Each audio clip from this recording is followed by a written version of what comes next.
Certains analystes anticipent même que le produit pourrait connaître des retours en masse. Salut les amis, c'est Stéphane. Aujourd'hui, nous allons plonger tête première dans l'univers fascinant du tout nouvel Apple Vision Pro, mais aussi dans les zones d'ombre. Mais avant de nous lancer dans cette aventure, faisons un petit détour par l'histoire récente.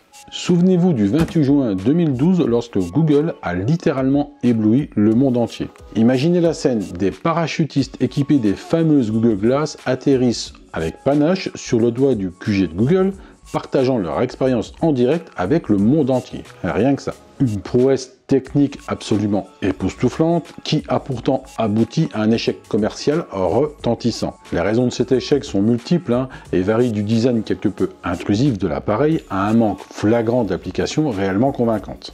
Malgré cet échec et ceux d'autres tentatives par différents acteurs du marché, Apple décide de relever le défi avec son Apple Vision Pro. Dans cette vidéo de notre exploration technologique, nous allons examiner de près l'évolution de la réalité augmentée et essayer d'entrevoir ce que le futur nous réserve. Donc en 2023, Apple a levé le voile sur l'Apple Vision Pro, déclenchant une vague d'excitation parmi les aficionados de technologie. Avec ses caractéristiques, il est vrai, à couper le souffle, ce gadget est un véritable objet de convoitise. Cependant, malgré son potentiel indéniable, le grand public reste sur sa faim, principalement à cause du prix de vente s'élevant à 3 500 $. Mais est-ce vraiment le seul frein? Historiquement, les innovations technologiques ont toujours été associées à des coûts élevés. Rappelez-vous de l'Apple II ou encore même du premier caméscope dont les prix étaient considérés comme des exorbitants à leur époque. L'Apple Vision Pro s'inscrit dans cette tradition. Toutefois, le coût réel de cette technologie ne se limite pas à son prix d'achat. Il s'agit aussi d'embrasser un tout nouveau mode de vie technologique.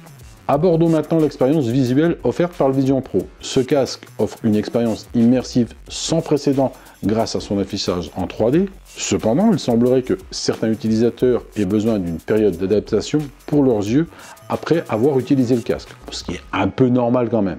Mais passer de la réalité 3D à un écran d'ordinateur classique peut nécessiter un temps d'ajustement, soulevant aussi des questions sur le confort d'utilisation à long terme. Un aspect particulièrement intéressant est la gestion des personas durant les appels FaceTime. L'idée, bien que révolutionnaire sur le papier, semble avoir manqué son objectif en pratique. Les avatars n'offrent pas l'aspect 3D escompté, laissant aussi de nombreux utilisateurs sur leur faim, eux qui espéraient une expérience plus immersive.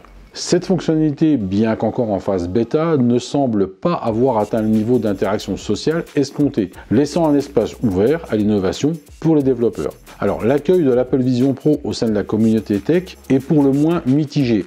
Certains analystes anticipent même que le produit pourrait connaître des retours en masse, questionnant ainsi la pertinence de son prix élevé. En comparaison avec d'autres dispositifs tels que le MetaQuest 3 vendu environ 500 $, le défi pour Apple de démontrer la supériorité de son produit malgré son coût bien plus élevé est de taille. Enfin, l'aspect extérieur du casque aussi que la qualité, je reviens, de l'affichage des personas ont été encore pointés du doigt, ne répondant pas aux attentes générées par la campagne marketing d'Apple. Certains utilisateurs trouvent que les avatars ont un aspect fantomatique nécessitant potentiellement une période d'adaptation. L'aspect extérieur, bien que quali comme Apple sait le faire, semble aussi questionner sur le poids du casque à long terme. Les matériaux sont quand même de très bonne facture, mais certains passionnés toujours là demandent à Apple de faire un peu mieux, en tous les cas sur les prochaines versions. Alors, Apple mise sur les passionnés et les développeurs, espérant que les innovations trouveront petit à petit leur chemin vers le grand public. À l'instar de l'iPhone et de l'Apple Watch, le succès de l'Apple Vision Pro dépendra de la capacité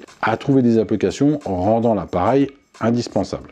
De Google Glass à Apple Vision Pro, le parcours de la réalité augmentée est jalonné d'innovations audacieuses et d'échecs mémorables. Mais chaque échec apporte son lot d'enseignements et chaque innovation nous rapproche un peu plus de l'avenir. L'Apple Vision Pro marquera-t-il un tournant là où les Google Glass ont trébuché? Seul l'avenir nous le dira. Alors pour vous, quel est votre avis sur l'avenir de la réalité augmentée? L'Apple Vision Pro marquera-t-il le début d'une nouvelle ère ou n'est-il qu'un gadget de plus dans notre quête incessante de nouveautés? Rappelons que là on est sur la version donc 1 du Vision Pro et donc 1 de Vision OS et on sait qu'Apple nous réserve toujours des surprises pour la suite.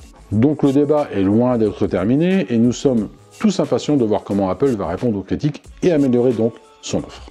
Merci d'avoir regardé cette vidéo, n'oubliez pas de liker, de partager et de vous abonner pour ne rien manquer de l'actualité technologique et de son impact sur notre avenir. Prenez soin de vous et de vos proches, c'était Stéphane, à très bientôt.